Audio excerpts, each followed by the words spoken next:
Mom and Dad, fancy seeing you guys in Nashville. We're very happy to be here. Hi, Mikhaila. Hi. This is fun. Yep. This is going to be fun. We are going to talk about your couples report, which is part of, Dad, your Understand Myself personality report system, where you can join people together and then see all the ways that you either work or don't work. Right. Each person can do a personality assessment at that site, and then they can join with their partner or with anyone else they choose to have a couples report generated that outlines their similarities and differences, where they'll get along easily and where they might have differences and why those differences can be useful and so forth. So are you guys really comfortable with sharing this with the world, the differences in your personalities, whether or not that works? I mean, apparently it works fairly well. You're both here. You're on the same couch. That's a good start. Yeah, well, we won't say anything that we don't want to share, but we've talked a lot about our personality differences and similarities and figured out, at least to some degree, how to appreciate them and how to negotiate in relationship to them. Mom, what do you think? Are you ready? Yeah, I'm ready. Okay. We're going to start with agreeableness. So, Dad, you scored 95th percentile in agreeableness. That's sad. And Mom, you scored 29th percentile in agreeableness. That's different. So it's a little bit different. So I guess we should talk about, has that been an issue with having one person significantly higher in agreeableness than the other? Well, if I could start, I think that you want some difference because, you're reacting to what's going on in the world and you can temper each other or change the way someone is seeing something through the lens of agreeableness and have a broader idea of interpretations of the world.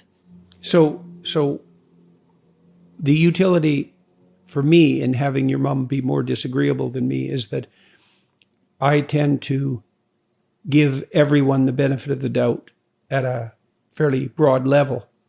And Tammy is much more skeptical, I would say, of people than I am. And that means that when there's someone around who you should be skeptical of, she's more likely to pick that up. And so I like to bring her to meetings and just as an observer often, because she'll report to me afterwards about her thoughts and her suspicions. And then I've learned through sometimes painful experience to at least pay attention to that. I think Tam might have paid some price for her higher levels of disagreeableness, though. Think like what? Well, when you're disagreeable, you tend to say no.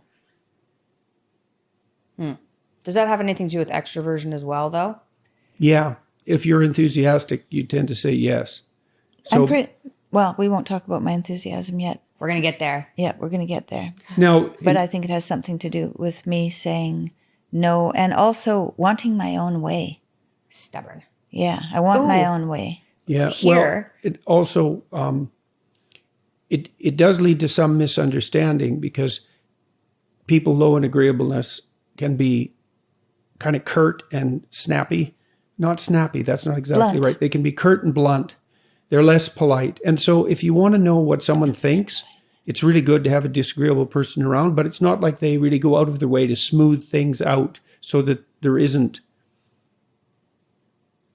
That's more than just I have risk aversion, like I'm not volatile. Right. And I have really low in withdrawal. That's part of that. Yeah, well, that so helps. It's complicated. It helps a lot because it means that you're less likely to get upset. And so, but I'm less likely to walk away when there's a confrontation. Mm-hmm. Right. And that can be both good and bad. And that's hard on somebody. It's scary to be around. It's hard on somebody who's more agreeable. How did you experience the differences in our temperament, Mick, when you were growing up? So it's funny because I'm in a lot of conflict all the time, but I hate conflict. Mm-hmm. It really bugs me. I don't like it. I don't like firing people, for example. I don't really even like disciplining people, even. I don't like hurting people's feelings. And I would say Tammy is less sensitive to that than I am. And that's not a criticism. But, and this is coming from someone who's also, I'm split with agreeableness, right? But low in politeness. Mom, I don't think Mom would hurt somebody's feelings unless they kind of deserved it. right? Well, I think... And your, I guess, description of what deserve would be different. Yeah, well, I think your mom's judgment is really good. And I think she often puts people in their place, let's say, when they deserve it. And also, she's also extremely compassionate towards those who need it, but not towards those who don't. So your mom was unbelievably responsive to you guys when you were infants. So how did you experience the difference in our temperaments, you and your friends, and at least when you were younger? Well, when people came over, they used to be initially afraid of you, like, oh, Jordan. But then when they got to know you, that would switch over to mom. So that's one example. How else? If I needed to get a yes from a parent, I would probably go to you. That was very sneaky and treacherous of you. So was there a downside to that? The fact that I would be more likely to say yes, and an upside to your mother's propensity to say no? Everything was so muddled together because of how sick I was that it's difficult to say. So is a disagreeable person more likely to tell you something that they see as an issue to discuss that might be sensitive than someone? Yeah, definitely. And that's why it's useful. And so that's truth, right? That's truth. Yeah. Well, in the relationship between disagreeableness and truth is an interesting one. The thing about disagreeable people is because they're, in some sense, a little bit more out for themselves and or more likely to bargain on the part of themselves than on someone else's part, is that they might be more tempted towards deceit that was self-serving directly, whereas an agreeable person would be more tempted to like smooth over the truth and make everything nice so no one's feelings get hurt. Yeah, both those don't work out well. No, well, that's why it's nice to have a dialogue. Yes, right. Both those don't work out well. It's also, on their own. As your differences on agreeableness, and this is true for all the personality dimensions, maybe except neuroticism, as the gap between you when you're in a couple increases, it's also increasingly difficult for people to understand each other because they don't understand their motivation. So the agreeable person will be running around doing everything for everyone and making things nice, and the disagreeable person will be more competitive and blunt and less likely to do such things. And so they can misunderstand and misinterpret each other quite easily. So I'm going to just read a couple of sentences so people can get an idea of what you get out of this report, because this is the amount. Okay, so you basically do the Understand Myself personality test. You get 2 people to do that, and then you can hook it up online. And I told Dad that he should be charging for this because I'm running his business and this shouldn't be a free product. However, it is a free product. You just hook up your results. So if you've already taken it, you can hook up your results with other people. But there's probably how many words here? 4,000, 8,000, 4,000 words. It's a real detailed report. Well, part of what we did, we spent years building the couples reports.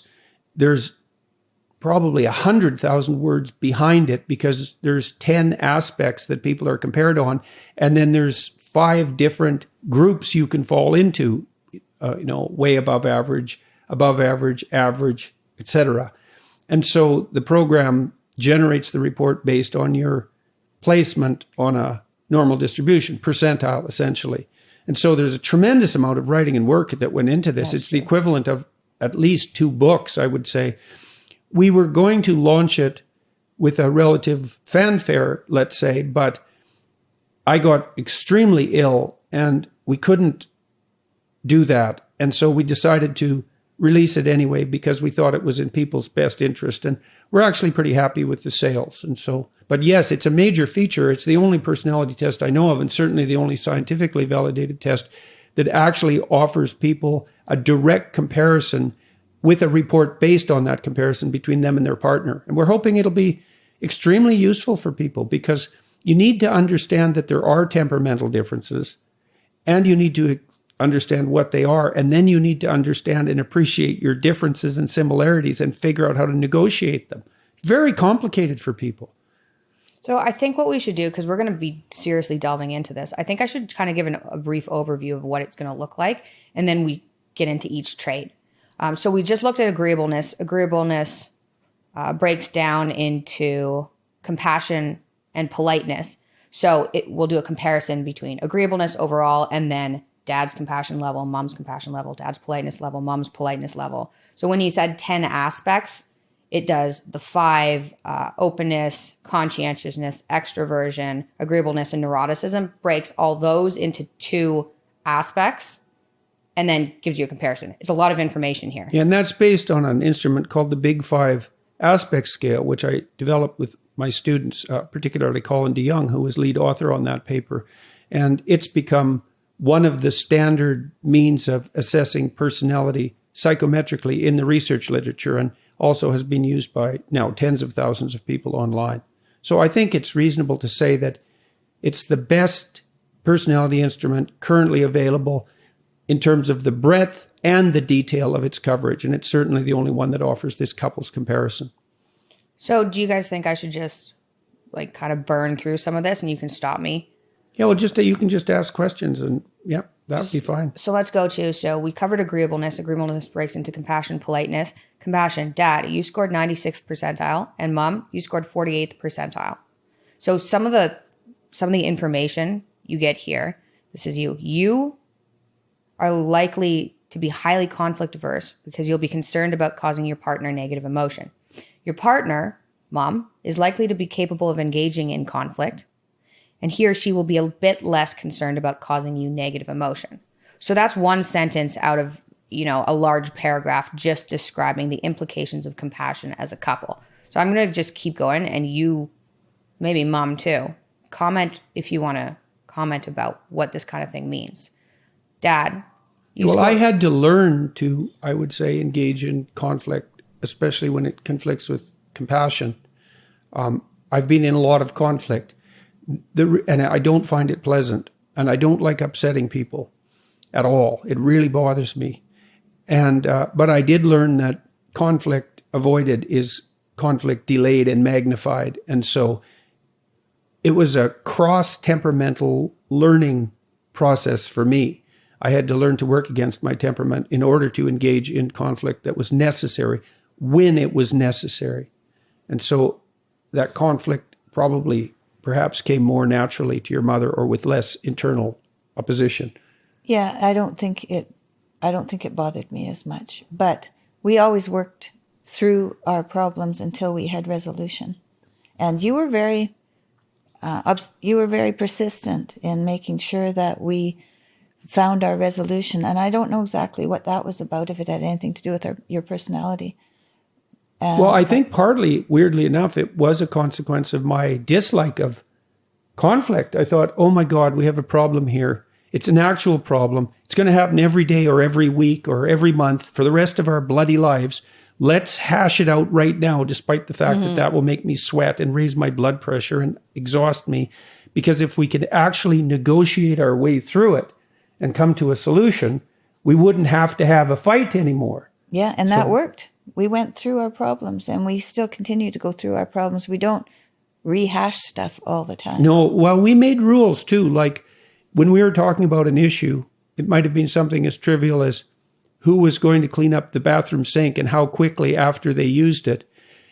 Part of the rule was we focus on the specific issue, so you don't get to say, well, you never cleaned up the sink and you're always leaving things around and you've done this your whole life and you'll never change, which is a really bad negotiating strategy. It was like, okay, apparently we have a problem with the sink. That might have been because of our differences in orderliness, which we'll get together. It's like, what is it that you want specifically done about this specific thing?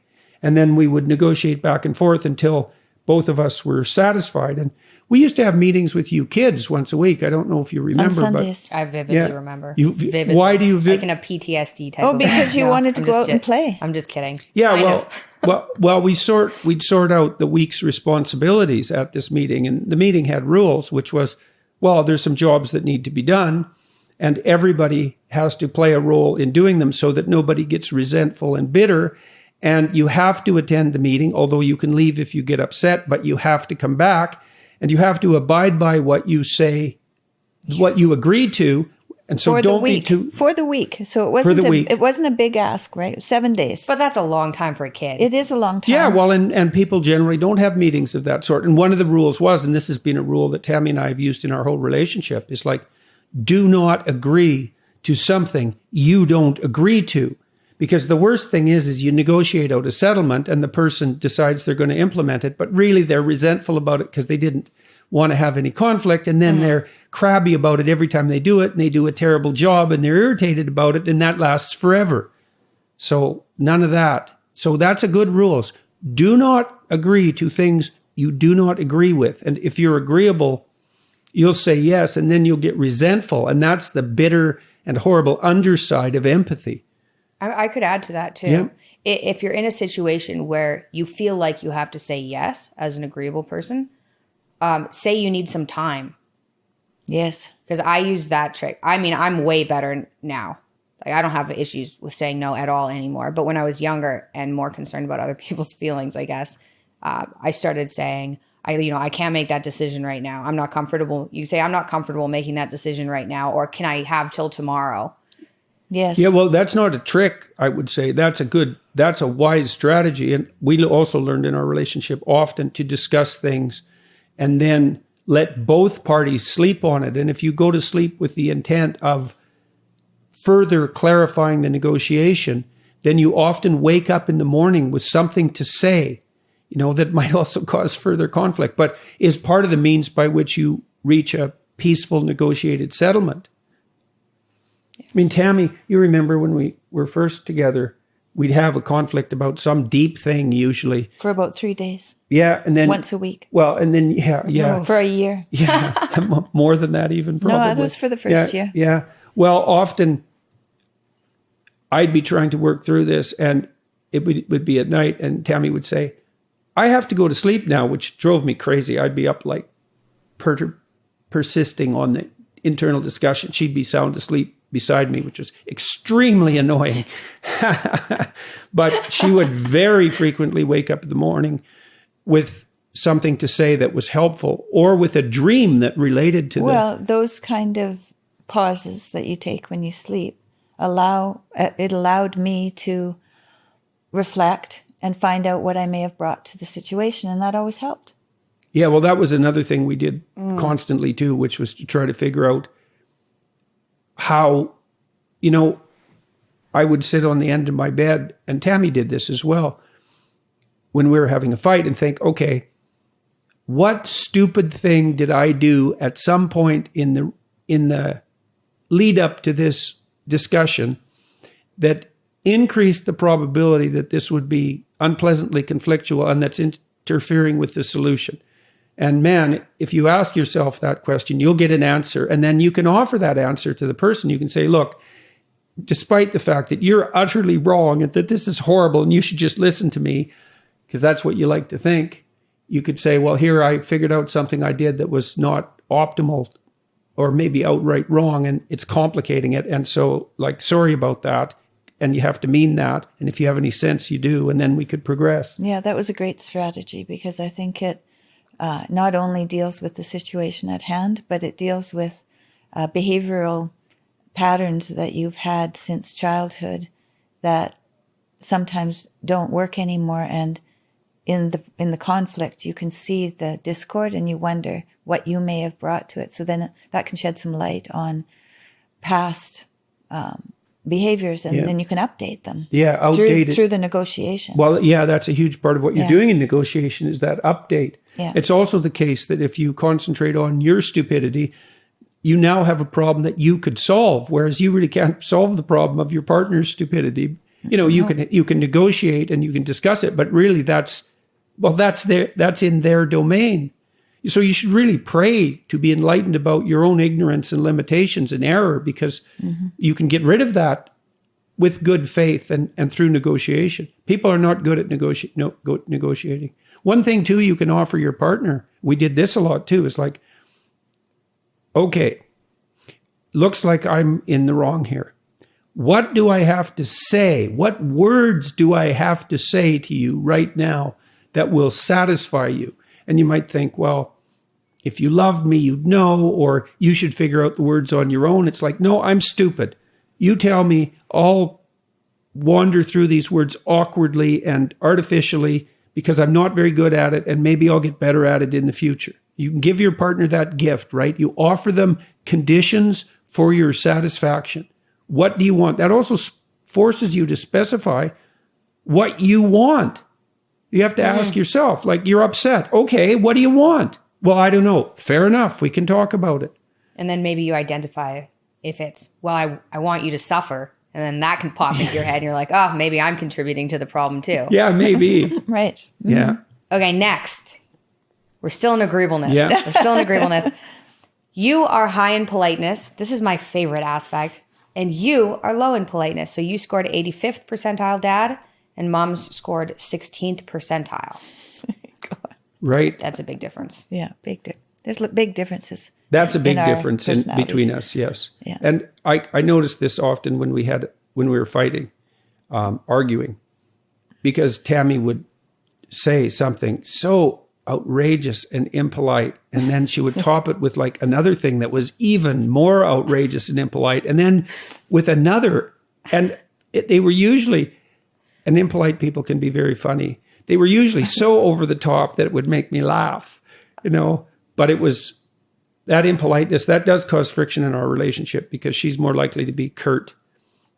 And Mom's pretty curt. Yeah, I'm and pretty blunt. And blunt. And so, Yes. I'll try to do something nice for her and she'll say something curt or blunt, and then, that hurts my feelings. And, but yeah, well, c'est la vie, but you're pretty damn funny. And I think I like that provocativeness I'm too. trying to be more kind and loving. Yeah, well, I have a better relationship now with my conscience or with my intuition or my higher power. I have a better relationship, and I'm trying to, because, all of us have these personalities we're given. we're wrestling with. And then, do I want to be that blunt? Well, in some situations, yes, but in a personal situation with someone I love, well, no. Yeah. No. I feel I don't want that. Yeah. This episode is sponsored by Allform, a new company by the people who made my lovely Helix mattress. So I'm very excited to tell you that Helix has left the bedroom and started making sofas.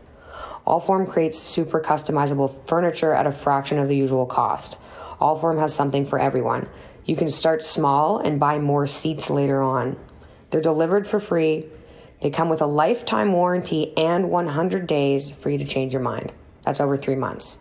Otherwise, you get a full refund and they'll pick it back up for free. Give it a try. You won't regret it. Build your custom sofa at allform.com/Jordan. Allform is offering 20% off all orders for our listeners. Again, only at allform.com/Jordan. Yeah, and with regards to this distribution, like we all have temptations towards certain sins, and what we've been gifted certain virtues that make it easy for us. And it's really useful to understand that temperamentally. Like an extroverted person is going to find it easy to be social. But an introverted person is going to have to learn. Oh, I've had to learn a lot. Right. And especially now that he's a public figure, for me to be involved in that, I've had to learn a lot about being in a situation with people I don't know and striking up a conversation. Yeah, and you're getting good at that. Introverts can get unbelievably socially skilled, but they have to learn it consciously. And that bluntness and impoliteness, I do believe that was part of what attracted me to you to begin with, because you were teasy, and there's a playful element to that, or there can be, even though it's like harsh play, right? It's like playing with a dog who might bite you, but a playful dog. And I really admired the fact that you weren't a pushover, like ever since, right? Yeah, someone taught us how to do that. We're pretty good at barking, actually. Yeah. You inhale when you bark. Mom? We can even fool dogs. I already barked. You started this fiasco. Okay, I think... Moving on. I think that we should... I'm going to skip a couple. Let's do extroversion because we were talking about that one. Okay. Oh, yeah, let's. Yeah. So Dad scored 98th percentile in extroversion, which is extremely high. And Mom scored 88th percentile in extroversion, which is also very high. So let's start with enthusiasm. I guess enthusiasm is fun. You guys were actually fairly close. 92 percentile for Dad and 86th percentile for mom. Yeah, well, that's one of the things that's actually made our relationship easy. Dangerous. Yeah. Both of those. But the thing about your mom is that if I offer her an adventure, she'll say yes. That's fun. Yeah, because she's trouble. enthusiastic. So, for example, earlier this year, when I was still extremely ill, we started talking about this upcoming tour in 2022, and it's a major undertaking. I think we've got 150 cities slotted or something. And What? well, I don't know, it's lots, 100 anyways. Wow.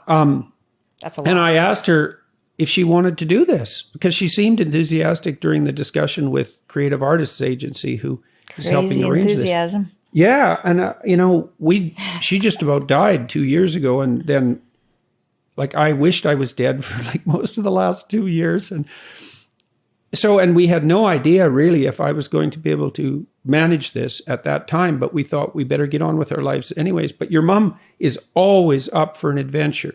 And I had faith too that you would be better as well. I really did. Yeah, so that's been really helpful for us because my life has been pretty wild in many ways, but with a tremendous amount of opportunity. And your mom, despite her lower agreeableness, if there's an adventure to be had, she's on board with it. And, you might think 88th percentile and 98th percentile aren't that different, but if there were 100 people in the room, I'd be more extroverted than two of them, than all but two of them. Whereas your mom would only be more extroverted than 1 in 10. So it's the difference between 1 in 50 and 1 in 10. It's still a big difference. Percentiles are sort of misleading that way, but because say if you have 98th and 99th percentile in extroversion, the 98th percentile person is more extroverted than 49 out of 50 or 49 out of 50, but the 99 percentile person is more extroverted than 99 out of 100. Twice. So that's, in some sense, twice as extroverted.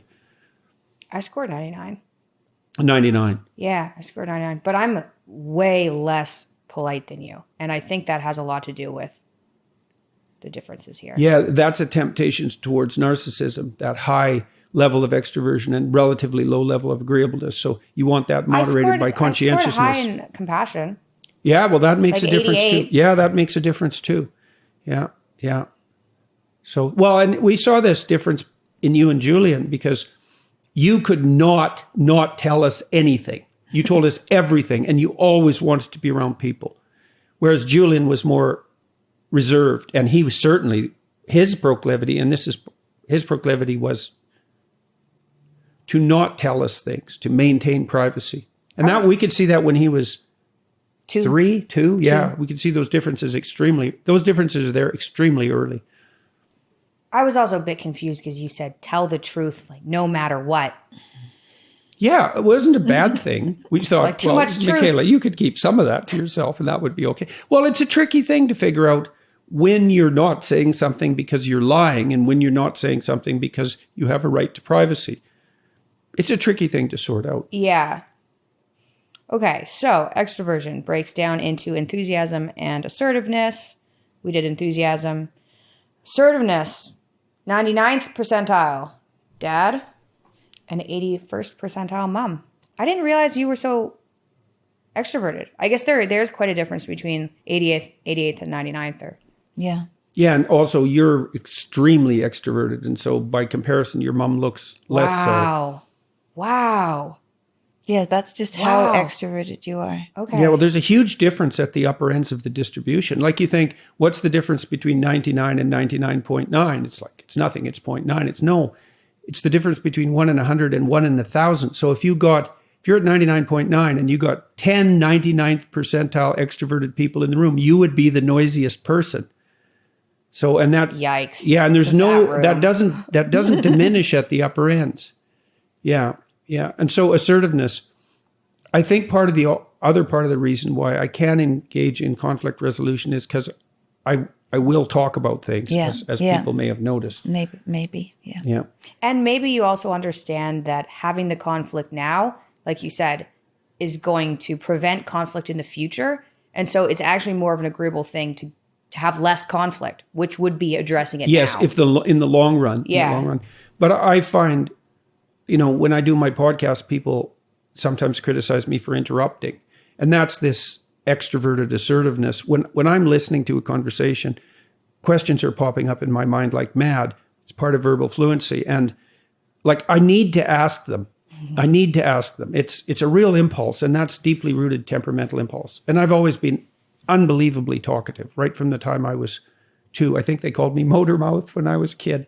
My cousin called me motor mouth, and that kind of caught on. So now that'll be a meme, I presume. But I wouldn't underestimate Zoom too. I mean, we're having a conversation, you're not interrupting. I'd say there's enough of a delay on Zoom that you end up interrupting when you're not. Well, that's especially true if you're assertive and enthusiastic, because, and Tam's pretty extroverted, but you and I are talking more.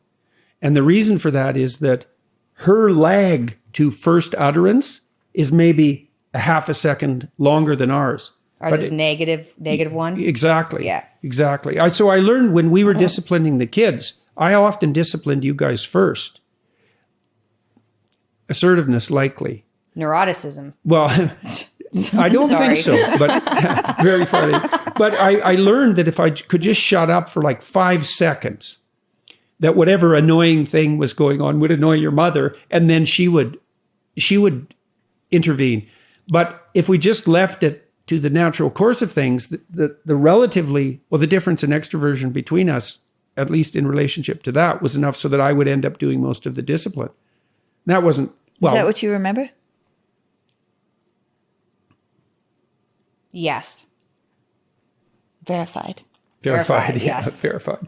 Just as an impolite person would insist upon. Being an entrepreneur or a working professional isn't for the faint of heart. Sometimes everything feels like it's on your shoulders, and the stress can take a toll on your body and your sleep. Luckily, magnesium is super easy to integrate, and it can help. Magnesium helps with anxiety, depression, type 2 diabetes, your heart and blood pressure, and more. But the 2 most noticeable benefits are better sleep and stress relief. It's shocking how many people are magnesium deficient. Over 50% of Americans. It's crazy. The problem with most magnesium supplements is that they're synthetic or only have 1 or 2 types of magnesium. Magnesium Breakthrough is the only organic supplement with 7 different types. Take one every night before bed and you'll see. Get started with a 10% discount at magbreakthrough.com/JBP when using promo code JBP10. That's JBP10. If it's not for you, there's a 1-year money-back guarantee. Again, that's only at magbreakthrough.com/JBP with code JBP10 at checkout. This episode is sponsored by Elysium Health. You've heard me talk about their supplement Matter for brain aging. Elysium has dozens of the world's best scientists. 8 of them are Nobel Prize winners. Dad and I have had NAD infusions in the past with great results, but you spend 8 hours hooked up to an IV, and it's insanely unpleasant. It makes you feel like you're hooked to a battery. Basis by Elysium offers some of the same benefits without the time investment. NAD is in every cell of our bodies. It regulates energy and cell functions, but the levels go down as we age. Basis restores early levels of NAD for a healthier skin, less fatigue, and more satisfying workouts. Plus, it's easy with Basis. Just take 2 capsules a day to promote healthy aging. Listeners can get 10% off a subscription to Basis by visiting trybasis.com/Jordan and using the code JBP10. That's trybasis.com/Jordan, promo code JBP10 for 10% off. That's a great deal on a groundbreaking supplement. Okay, conscientiousness. Dad scored 97th and Mom scored 83rd. And then let's break it down, I think. It breaks down into industriousness and orderliness. And then, Dad, do you want to give like a 2-second explanation of industriousness and orderliness? Sure. Well, orderliness is associated with disgust sensitivity at the emotional level. And orderly people don't like things that shouldn't be touching. They like things where they should be. They like everything organized. They're more likely to have a schedule. Mess bothers them viscerally, just like disgust does. Tammy, what's our scores there? Yeah, you can't talk about me yet. We don't have our scores up. Industrious. So dad scored 99th and mom scored 96th. Wow, cool. Yeah, but that's an interesting difference there too, because that makes me 1 in 100 on that dimension and her 1 in 25. And so... Wow, it doesn't make any sense really, does it? What if I had...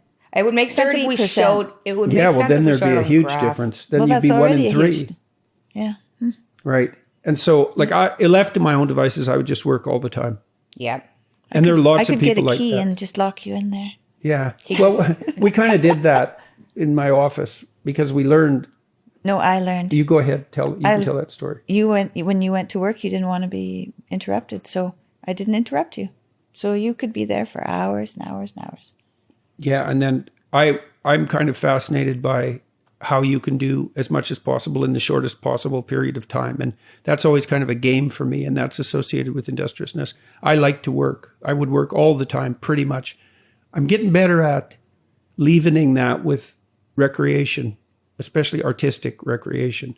And I like to spend time with your mom and you guys. So those were good breaks. And I have a much more balanced life. Yeah. I have a much more balanced day-to-day experience. Yeah, that was especially true And that was years good ago. for you. Yeah, definitely. Because you learned how to do some things besides work. Yeah. Well, I also trained myself when I was especially in graduate school to really work. I wanted to see How much? I spent like 5 years pushing the limits of my ability to work. And then I figured out how to pull back a little bit from that because I was exhausted. I think when you're young, it's really useful for about 2 years or 3 years to work yourself to the point of exhaustion, to find out where that limit is and then dial back. And when you're young, you can kind of stand it because you're healthy as long as you don't drink too much, etc. But it's really useful to test that out. And so these career-obsessed people, they tend to be extremely high in industriousness. And it's a precondition for extreme success in most endeavors. Yeah. It's like a game, right? It's like a contest. It's a contest, yeah. Especially if you're a little disagreeable, too. You know, so in I found orderliness. university that way. Now, what's the difference in orderliness between us? Dad, you scored... This doesn't seem right. You scored 80th and mom scored 41st. But mom was... I from think the it was more outside aesthetics than orderliness. That's what I think. So openness? I liked beauty. Oh, that's interesting. Yeah, I still really like beauty. It might have also been some And your of- disagreeableness probably made you less attached to objects. Yes. Oh yeah, yes, definitely. I'm not There we go. attached to anything. Yeah. so it's Well, toss that's another that, thing. Baby pictures, baby books. Yeah. I went outside one I've got day. those if you want them. I went, I should just give them to me, like out of my house. I went outside one day and I had this one book where I'd drawn little figures in. It was like, I'm, however many centimeters tall, and this is my name, and I'm 5. And it was just sitting on the sidewalk.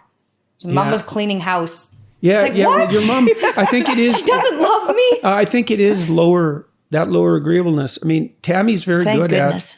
at getting rid of unnecessary things. And I know that was, perhaps not unnecessary. Where's Julian's? It's not out here. What is that supposed to mean? But it does clear away the clutter.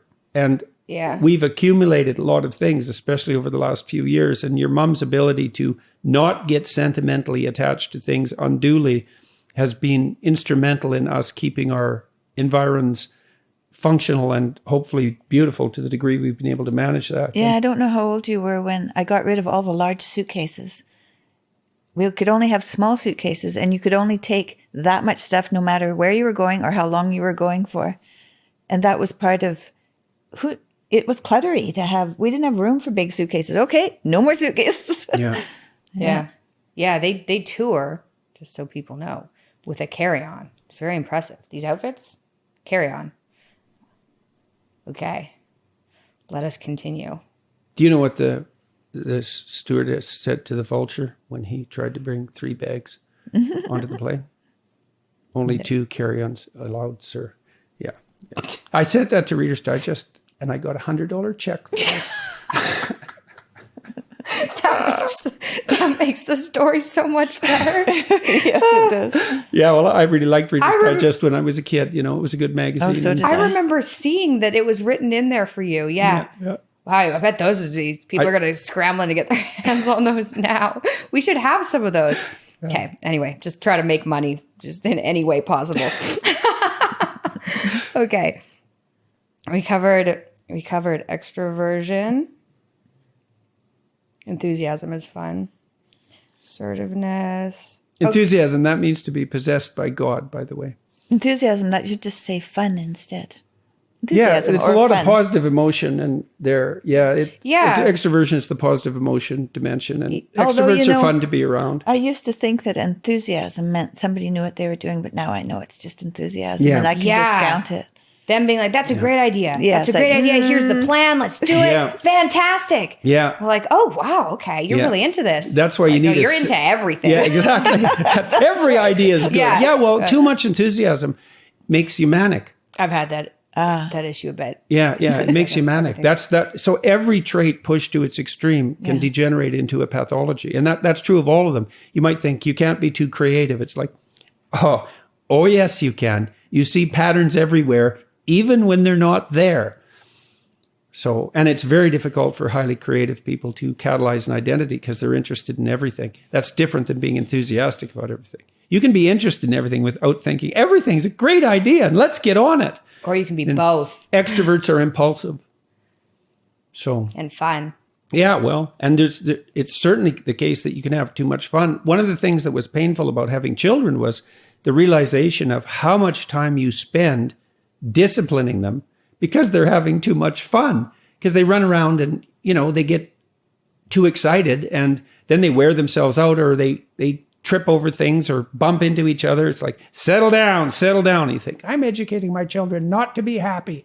It's like, well, everything has its limits. I'm happy. That's good. Okay. Neuroticism.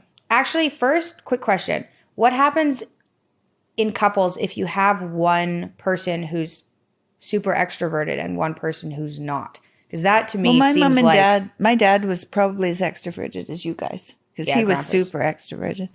My mother was not. Is super extroverted. He's 90 and still funny. Yeah, and he's the life of the party, man. And he was the life of the party in Fairview. Yeah. I think your His dad whole was. life, I think your imagine. dad was the most extroverted person in our town. It seemed that way, yeah. I mean, he was, and there was about He 3,000 was way people more there. extroverted than I was. Yeah, way more. Way more. I was always quite surprised by his enthusiasm and his gall of just doing anything. And he was He's low also in agreeableness too. super, low in politeness. Yeah. Yes. And he's hilarious. Yeah, he is. Yeah, but you don't. Yeah, and he'll tell you what he thinks too, man. Even kids. Yeah. It's like I told my kids, don't do anything to annoy your grandfather. He will not forgive you. And you were good. You were good. But my mother was very quiet. Yeah, unbelievably And I don't introverted. think she would have known anyone if it weren't for my father, because he brought people to her, and I don't think she had the temperament to bring people to her. She didn't. So thank God that she found him and that he found her. Yeah, really. and introverts get worn out by social interaction and they need to go have a break fairly frequently, whereas extroverts get energized. And so, yeah, it was tricky for your mom and dad because it was hard for them to bridge that gap because your dad was always out socializing and Yes. and your mom enjoyed that and she thought he was funny, but she was very But you introverted. didn't go out with him. And she didn't really go out and make friends on her own either.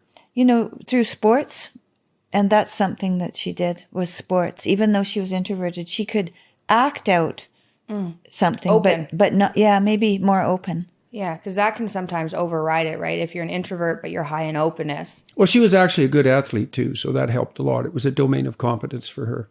And that's a kind of social activity, right? It's not sitting around talking, which extroverts Yes. will do. It was going out and doing things with people. And so that's something for introverts to consider too. It's a good avenue to social interaction, shared activity rather than mere socialized conversation. Like dancing. They went dancing. Yeah. Oh, you yeah. bet. You bet. They curled together, they golfed together. And Mom went and watched all the sports that Dad did, hockey and baseball. And so she was out with people when he was doing things. And then when she was a little older, she was doing them too. And did very well with them. My mom is extremely high in enthusiasm, and my dad is very low in enthusiasm, although he's quite assertive. Makes him a complicated character because he's half extroverted and half introverted. And so he was difficult to understand in that way. But it's difficult to rouse dad to enthusiasm for any activity. And that's hard on my mom because she's really enthusiastic and less assertive, although not unassertive. And so that has been a point of conflict between them in their relationship. Okay. Neuroticism.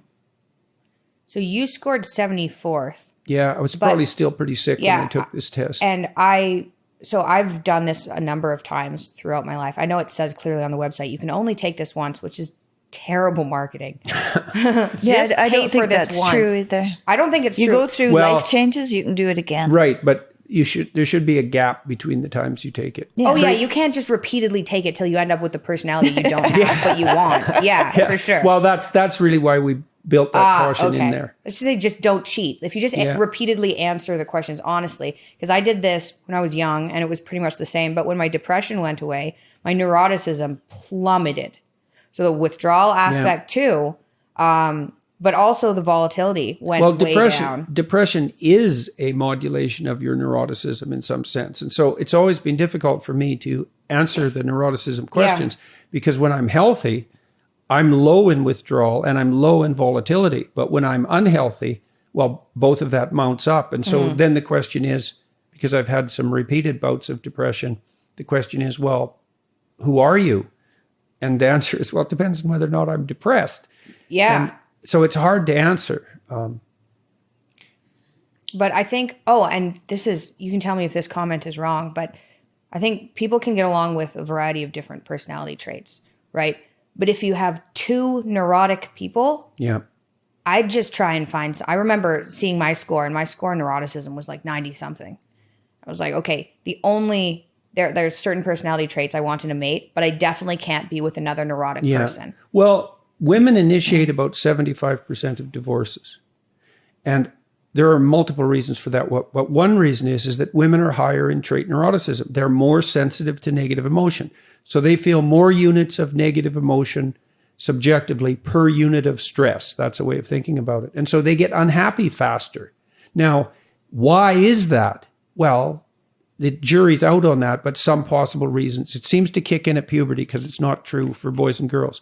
They're smaller. Their upper bodies aren't as strong. They're not likely to win physical contests, especially with men, especially with tough men, despite the Marvel movies.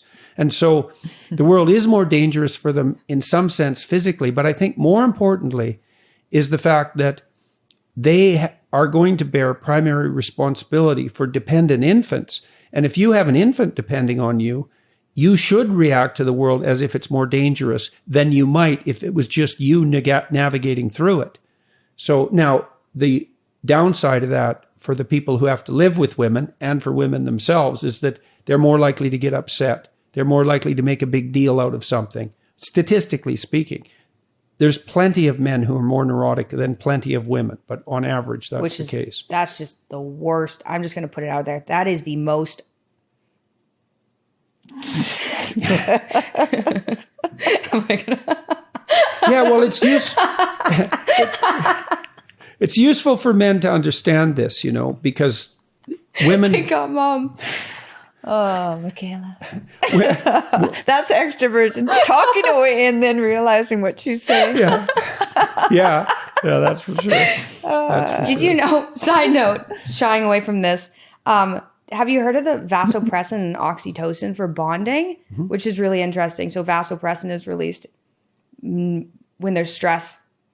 Mm-hmm. And men tend to bond when that chemical is released.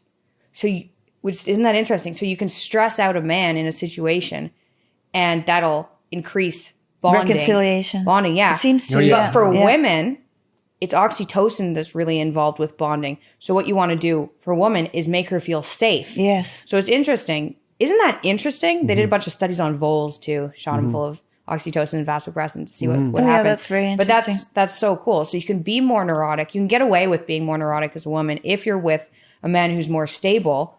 And potentially, according to Voles, that might even increase bonding if the man can take away some of the woman's kind of problems and make her feel calmer. Yeah, Isn't well, I that think cool? that's highly likely, highly probable that, yeah. And so I think when I'm healthy, I'm low in withdrawal and a little higher in volatility, but low in withdrawal because I don't. You're not as low as me, though. Fear doesn't stop me from doing things. Yeah, so this, I would say when you did this, because you scored 80th, and that's just not true, because you wouldn't do a world tour and meet all these people if that was the case. You just stay at home, right? You scored a third. Yes, I have no withdrawal. So we're a little bit, the sex differences here are turned around. Yeah, I know. That's yeah, well. And so that means that when we have a disagreement for whatever it is caused by my need for safety being a woman and your need for being having some sort of reconciliation is kind of backwards. Yeah, well, your mom has a relatively masculine temperament because she's low in agreeableness and low in neuroticism, and I have a relatively feminine temperament, especially when I'm depressed. And so, and that's it's interesting to consider that in light of this cultural argument about sex and gender. Well, there's two sexes, let's be clear about that. And there has been for several 100 million years. So there's actually no dispute about that. But there's a lot of variability, even biological variability at the temperamental level. Mm-hmm. And so there's plenty of masculine women and feminine men, but that doesn't mean they should switch bodies. That's actually the wrong solution to that problem. So, and that can be true even though on average women are higher in negative emotion and higher in agreeableness. Okay. Oh yeah, so neuroticism, I mean, the one of the problems there is that people who are higher in negative emotion and neuroticism will tend, at least from the perspective of those lower, to make mountains out of molehills. And so it's a problem that you deal with in clinical practice a lot, especially with people who are depressed, because any failure makes them think they're a horrible, unworthy person and that their life isn't worth living. And that's too much of a reaction to every problem. And so part of the way you bind that is you try to make the discussion about the smallest thing it can possibly be about. And I think that's a good guide to political discussion as well. Mm-hmm. Everything's not climate. Local, specific, practical, actionable, negotiable, articulable. Yeah. It's not articulatable? Yeah. I think it's articulable. But maybe it's neither. That's not a good word to screw up. It isn't. No, it's not. It's a stupid word to screw up. I don't know if that's a word. Articulable? Clearly spoken. Okay, that's better. See, the impolite person corrected me. Dad's right. But you can also see Articulable. Articulable. Huh. Yeah. I don't know that word. Yeah, so they're girlies. We learned something. Yeah. Successful podcast. Well, that's me enthusiasm. Asking, that doesn't make sense. Tell me about that. Yeah. Low and polite. Well, that's that provocative part too that's linked to a sense of humor. Mm-hmm. Most comedians are low in politeness. High in compassion, though they may still be, they're low in politeness because they'll say things that no one else would say. And that's funny. It's often funny. Openness to experience. Yep. That's basically the creativity dimension, essentially. That's what people think openness is like how willing you are to discuss things, how open. It's not a great name. The psychometricians didn't nail that one well, but it's a hard one to get right. But you can think of it as creativity and interest in ideas. And that's really openness what it breaks down to. Openness to experience, I think, is if better. Openness to experience is better. You have to say the whole thing, otherwise it's misunderstood. Yeah. So, Dad, you scored 98th overall, and Mom scored 68th. And that breaks into... So when I scroll down here, actually I'll show it on the screen, but you can see behavioral roles, your virtues and faults as a couple, and that's under all these different personality aspects. So intellect, that's the first one. It breaks into intellect and then openness. Intellect, Dad, you scored 97th percentile in intellect. Mom scored 34th percentile in intellect. And that's really interest in semantic ideas, I would say. So people high in intellect, they're philosophically minded. They like nonfiction, particularly. men are likely to be higher in this intellect than women, although women are higher in the other aspect of openness, which is more interest in aesthetics and formal creativity and more likely to read fiction. And so I'm really, really interested in ideas, although I'm also interested in aesthetic experience. And your mom is definitely less interested in ideas than I am because I'm obsessed by them. Which You are? So, Yeah. You Well, are. Obsessed by ideas? oh, yeah. Mikhaila. Yeah, you noticed that? Some people have noticed that. Yeah, I mean, when I was in graduate school, I Yes, was I am. thinking about ideas at an extremely rapid rate, 16 hours a day. Like it was nonstop. The only thing I could do to stop it was go lift heavy weights. It was the only thing, that and alcohol. When you were a little kid, when I knew you, when you were 8, 9, 10, you seemed very thoughtful. You seemed very interested in the books that you were reading. So the whole ideas had already, that already begun. Yeah, I was reading, like, I always went to bed and read. I could read a book a day when I was a kid, science fiction book usually, but I read a lot of nonfiction, World Book encyclopedias, and I was obsessed with words. I couldn't tie my shoes up. If the shoes were on a newspaper, an old newspaper, sitting in the porch, I'd stop and while I was tying my shoes, I'd read all the newspaper articles. My brother was the same. I used to do that. He couldn't get in the house because he'd kneel down to take his boots off, and there he'd be reading the words, newspaper. man, words in combinations I haven't seen boxes. before. Yeah. Yeah. So, Okay, so that's, and then there's the other aspect of openness, and what's the differences there? 96th for dad and 87th for mom. Yeah, and that was a pretty good point of contact for us too. And Contact, yeah. For a long time, I was obsessively investigating and buying art, and I bought like 400 paintings, but I whittled them down from a subsample of a larger sample of, say, 4,000. So I'd go on eBay and look at like 2,000 paintings in an evening, which you could do on eBay, which was really cool. And I got so the good ones, what I thought were good, would sort of pop out at me. And then I'd print them out and lay them on the floor. And your mom would come in, and with her unsentimental and judgmental eye and slightly less interest in aesthetics, we would go through them and I would ask her, okay, there's 10 here. Get rid of the worst one. And she was very good That's at that. fun. Yeah, it Mom worked would really like well. that. Yeah, she I liked like that. that. She liked That's that. Well, a good she way also to really pose liked it too. Find the best one. Nah, get rid of Yeah, it. no, no, it's easier get to- rid of the worst one. Worst Yeah. one. Yeah. Because And if you then- like them all, you have to get rid of the Yeah, worst I'd already Yeah. pre-screened them, but I wasn't going to buy 10 a night. I only wanted to buy 4 a night. Yeah. So, but that worked out really well. And it was interesting too, because your mom was kind of worried about my art buying obsession, which lasted about 3 years. Could have been more worried about it. Yeah, but I wasn't. but generally when I brought her upstairs to look at the paintings, she'd say, well, I don't like that one, and I don't like that one, and I don't like that one, but you can get those other 3. And that was enthusiasm plus her interest in aesthetics. And so, That's funny. yeah. Okay, well, And that's a good one. I think it's really hard for couples where one person is really high in openness and the other one isn't.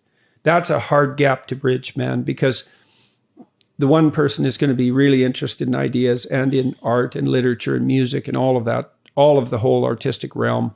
And the other person isn't struck by that or consumed by it. And I don't know how to mediate that. Well, that was gap. good for us, for sure. Yeah, it really It worked made it for good us. for us. I mean, my mom is lower in openness than my dad, and art scares her, especially if it has to be nice. Like she'd have her house covered with kittens if that was a possibility. In fact, she does to some degree. I bought some rough Russian Impressionist paintings from an artist that I really liked in the Soviet Union, and they were selling for like nothing. They were next to free. I bought my dad 10 of them, which I really liked, and sent them to him, and he liked them a lot. But Mom wouldn't let him hang them up upstairs. I think they were too unsettling for her. But he eventually got them framed and then brought them up sort of one at a time, and she got accustomed to them and then liked them. And then years later, probably 10 years later, when I reminded her of the first part of the story, she didn't remember it at all. She really liked the paintings by then, but it took her a long time. Art is quite terrifying, and if you're naturally attracted to it, that's one thing, but beauty is no small force, man. And so for people low in openness, they're not attracted by the aesthetic experience to such a degree. And so it's kind of unsettling for them. So, and that's a tough I remember I bridge. went to visit my dad, and we had gone to Vancouver, and I said, let's go to the Emily Carr Museum. Well, why would we want to do that? Yeah. He said. He wasn't very high in openness. No. Right? But- what makes you think that'd be a good idea? Yeah. But I think, what about this though? If you have someone who's extremely extroverted though, then wouldn't that just override it? Because even going around, No, they just want to go there because to be part of the crowd and have fun. yeah. So yeah, it but could, they don't care about the art. yeah, Well, they just want to yeah, talk but the to the other museum would people. have to be Yeah. full of people. What if there's Yeah, they nobody go to there? a party at a museum. Yeah. But they wouldn't go. Imagine the museum was empty and they had to go there alone. Like I'm extroverted, but I would go to a museum alone. Me Although too. I'd rather when go with someone, but I would go alone. Yeah, and I go to movies alone. See, I don't. Yeah. I like movies alone as Yeah. well. Yeah. I think I've had that issue a bit when I've been traveling. And I like to go to parties when I'm the I've been only like- one there, that I don't know anybody else there. I used to do that all the time when I was in my 20s. You know, around the university, and I'd find a party and I'd walk in the house and be in a party with people. Didn't know anybody. Low and withdrawal. Yeah. Yeah, I guess That's so. part I of didn't your know. part of your basic Yeah, emotional I was like, oh, this stability. is interesting. Yeah, that was disrupted for you to some degree by the pill Well, the pill was terrible. It made me depressed and volatile. and volatile. It but makes it, everybody, like, I no still one didn't says help this. my It makes withdrawal. everybody depressed and volatile. I still had no withdrawal, though. It upped my volatility, but it didn't change the No, withdrawal. it didn't. That's So that's right. interesting. It doesn't make everybody depressed. I had clients who were depressed, especially with PMS. Like they had cyclical monthly depression. And for some of them, the pill smoothed that out substantially. So Oh, the yeah, pill, you I have think to pay attention to individual the differences. pill But ruined Yeah, my but life. also- I know it wasn't good Yeah, for it you. was Yeah. terrible. It ruins a lot of people's lives. I didn't take without care them of noticing. myself. I didn't cut my hair. I didn't take proper care of what I was wearing and stuff. It really, Depressed. yeah, it was really bad. It was really And bad. you're was not hard on prone, like that's, so one of it my was fir- chemical. Yeah, you're not Yeah. prone to depression No, like that. no.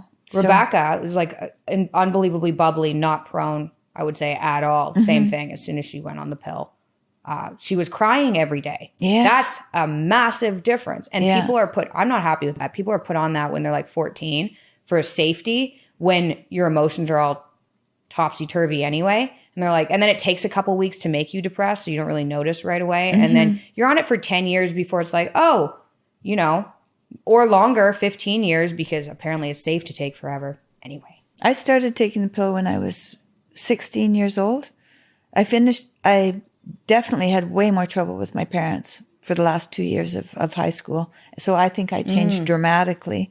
And then I went off to Yeah, university. something about you changed around that time. And I went off the pill, went to university, went back on the pill, dropped out of university.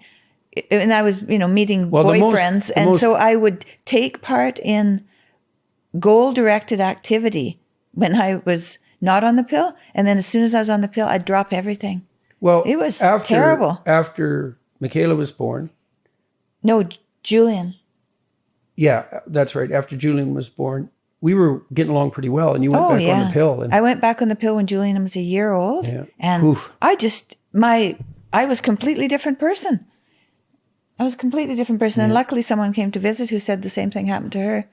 And so I stopped taking them, and then I then you was were fine. Yeah, it was Wow. quite dramatic. It was Wow. quite dramatic. Anyways, we shouldn't talk about that too much. Well, yeah. No, but birth control pills and me Yeah, they're don't get along. complicated. Yeah, right. Can we, we went over the personality report. Yeah, So people can go to, if Yeah. they want to do that, they can go to understandmyself.com. yeah. It's dirt cheap. It's We tried to make it- ridiculously cheap. We It's tried to make it. We had $9 rules. or We had something. rules for the company. We wanted to only sell. We wanted to sell because we wanted to make sure we developed the personality tests and also the self-authoring suite, which helps people write about their past, present, and future. We wanted to only offer high-quality, scientifically validated interventions that were self-directed for people. So they had to be based on a solid research background. We didn't want any administrative overhead. We wanted people to be able to do it on their own. We wanted to make it scalable ultimately, and we wanted to keep the price as low as possible. And so those were and the salability issue is, think about it this way. You develop a personality test, but no one uses it. Well, that's not a good solution to the problem. You want to have people use it. So then You want to have them use it and be happy enough about it to pay for it, because that's actually a mark of its utility. So we instituted, my partners and I, Dr. Robert Peel, who was my graduate supervisor, and Dr. Daniel Higgins, who is an MIT trained engineer and was my student at Harvard, who I've been working with now for 20 years. We used those principles to guide the development of all of these tests, and that's worked very well so far. Website's a bit wordy, but we're working on that now. So anyways, yeah, understand myself. It's been, I think, even though, well, when we were first working on the test, we gave it to the kids. Yes, that was they really were young. useful. They were young.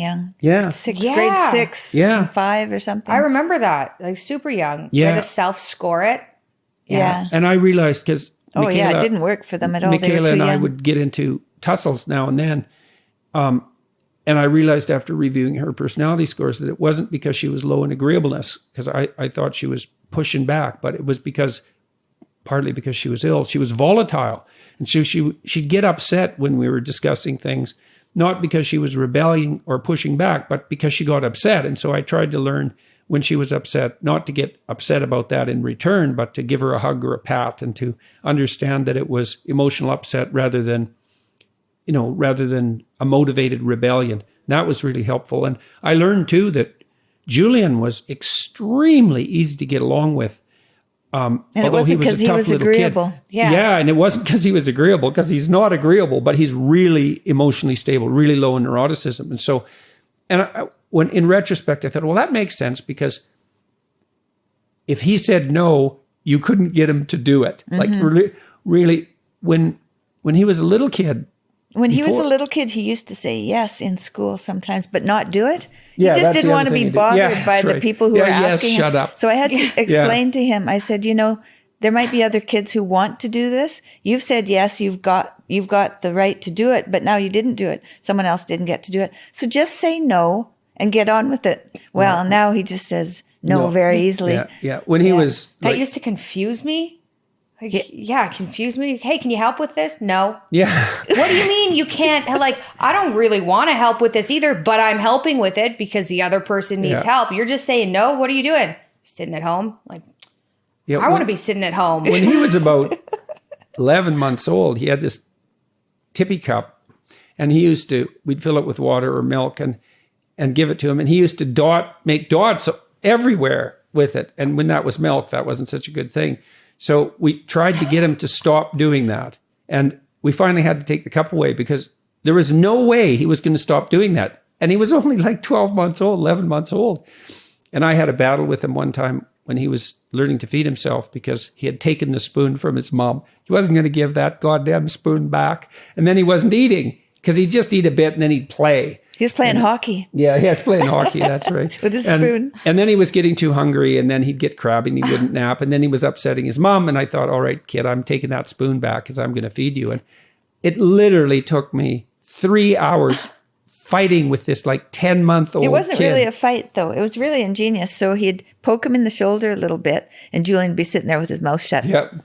Like just this. try to feed me. And then he'd poke him a few times, and he'd go, rah, and then he'd stick the food in his mouth. Then he'd try to push it out with his tongue. So airplane mode. Yeah. I thought it was on airplane mode, but apparently it isn't. Let me fix that real quick.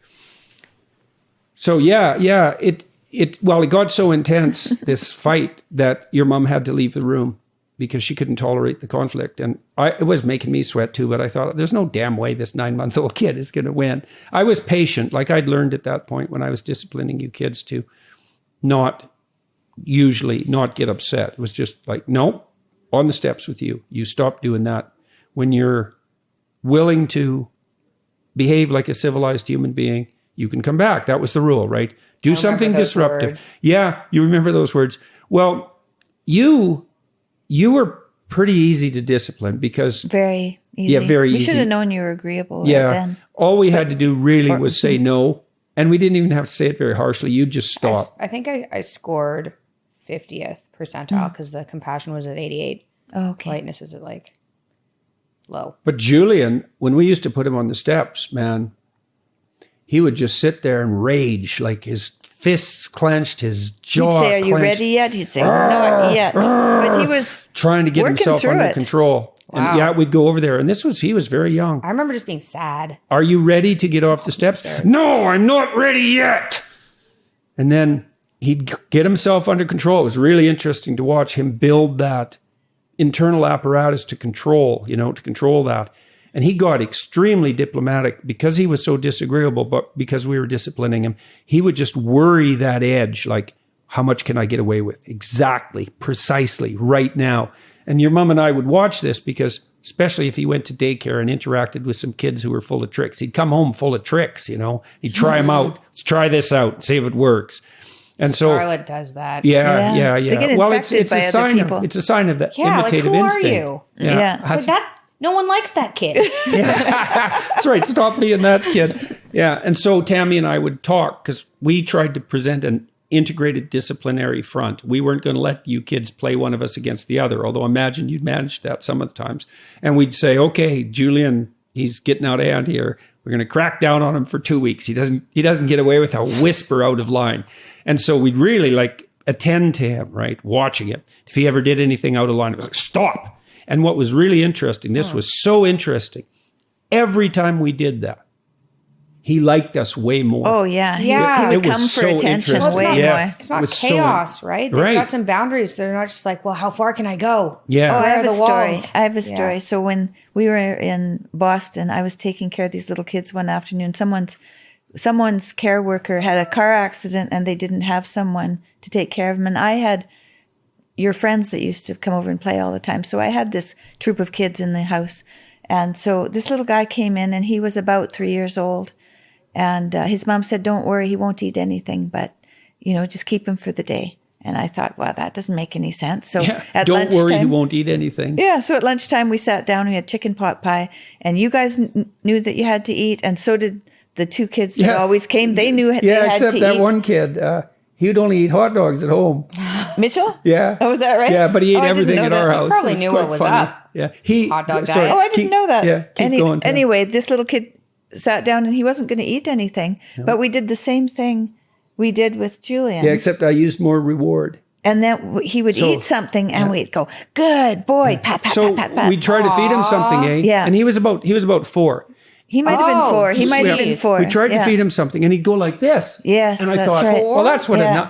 that's what a 9-month-old does. Is just move his head. I thought, oh, this kid hasn't been interacted with since he was 9 months old. Yeah. And so I just keep the spoon in front of him, and with a little bit of one, finally he'd eat it, and then I'd go pat, pat, pat, pat, good. And then he Tammy got hungry, Tammy was once he doing was this. eating. Well, you did so the feeding, not me. sad. That Yeah. was you that did that. Yeah. And But you were there. I was watching. That's Yeah. right. And you kept rewarding him. Yeah. And then it was so interesting. So when I had come home that day, that kid was standing in the porch by himself, looking miserable while the other kids were playing. And I came in, I looked at him, I thought, what the hell? That's not good. And so then I poked him a bunch, to try to play with him.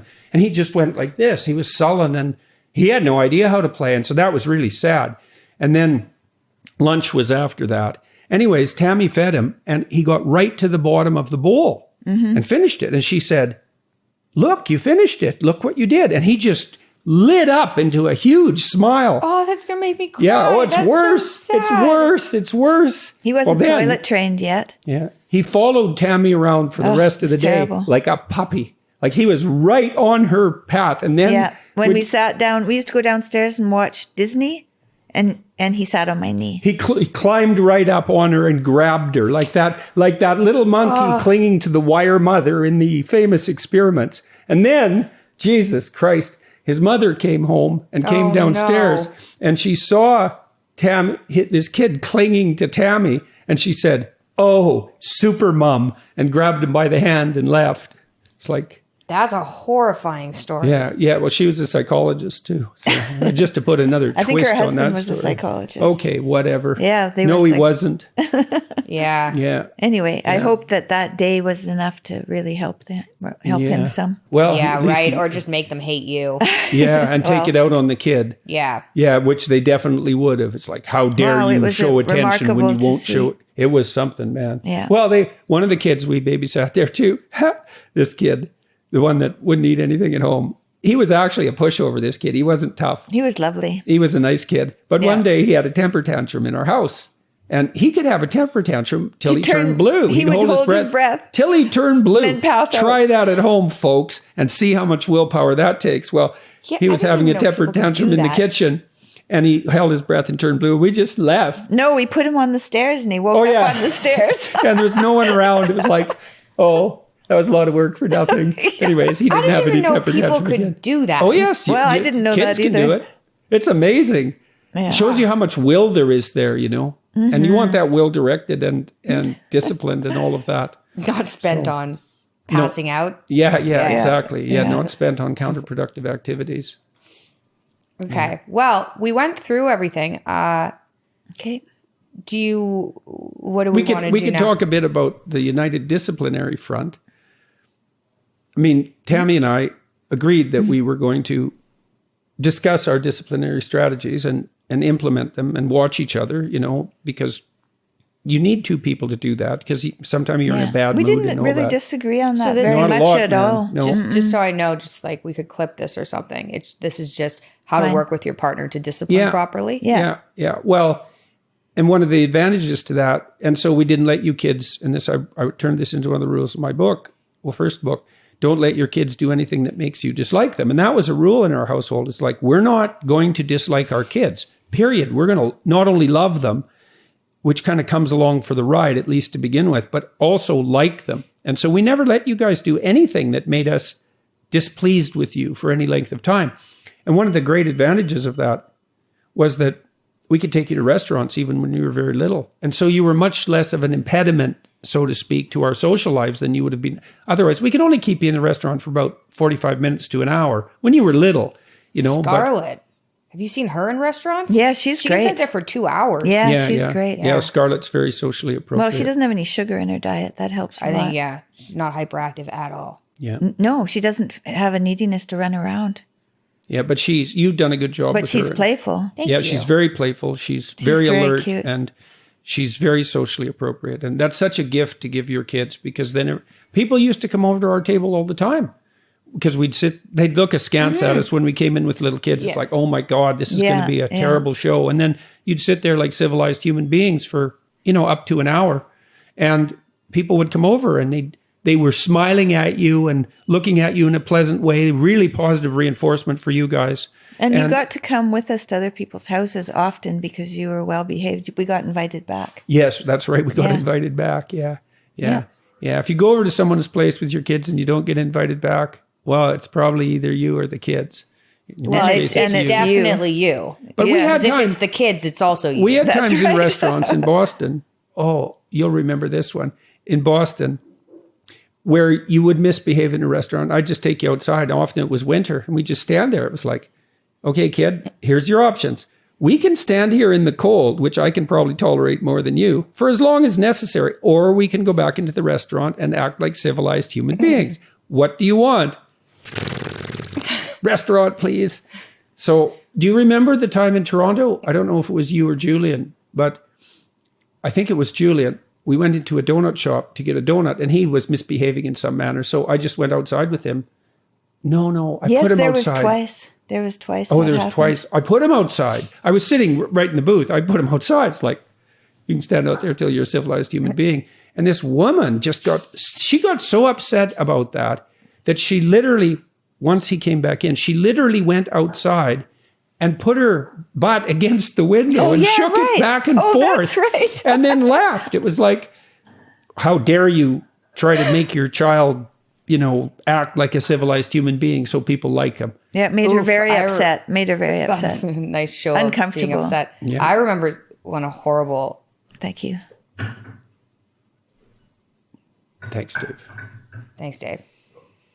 You remember that? Yeah, you can tell that story. I remember one horrible story. So I was on methotrexate and naproxen, which completely obliterated my appetite in the morning. I was nauseous in the morning. Yeah. So Dad used to kind of force feed me, which was just as unpleasant as it sounds. Yeah, it was awful. We were at a stop going to the Big Apple The thing Big Apple. That's right. on the way that's from right. Toronto to Montreal. Yeah, yeah. And it was lunch or breakfast. Yeah, lunch. Yeah. And we were sitting at a table and I was like, I'm not hungry. I'm not eating. You know, I was probably 9 or something. And Dad was like, oh no, you're eating this. Yeah. Right. And it was that's just a, Mom and Julian left Yeah, we went because outside. it wasn't pleasant, because you weren't hungry at all. We didn't fight about it exactly, but you were not motivated to I eat was at all. upset. Yeah, of I was course you were. upset. Yeah, but Yeah, you had and- to eat because you were already losing weight, and they told us your kid has to eat or she's gonna. Wonder what would have happened if we would have just given her some meat. Jerky. I used to ask for jerky for Christmas. Though. Yeah. Yeah, But anyway, the woman. Well, we didn't know. yeah. Yeah. Well, obviously, how would we have known? I was Like, feeding you obvious meat diet. Okay. No, not obvious. and encouraging you to eat. Yeah. I wasn't force feeding you. I wasn't prying open your jaw. I or feel like anything we like used that. to talk. Okay. Yes. Well, We should clarify Encourage. Jordan force fed his children. Yeah, well, the rule was you had to eat your lunch because, well, for I was obvious losing weight. reasons. Yeah, you were losing weight, and this woman came over and She threatened sat behind. I remember this vividly. I was don't there remember. when she came up. Yeah. Yeah, you were there. She was sitting Yeah. behind me. You were feeding me from here, and she turned around and just like berated you. And I can remember that made me so angry because I was like, "You have no idea what's going on here." Even I knew that. I was only 9. I was like, "How dare you interrupt this?" Yeah, well, that was you unpleasant. knew that you needed to eat, but it's not easy to eat when everything tastes like cardboard and you're Yeah. not hungry. And Yeah. it's not easy to eat at all. And you were too young to take that on to yourself. By that time, you were giving yourself your own injections, though. Do you remember how that happened? I do.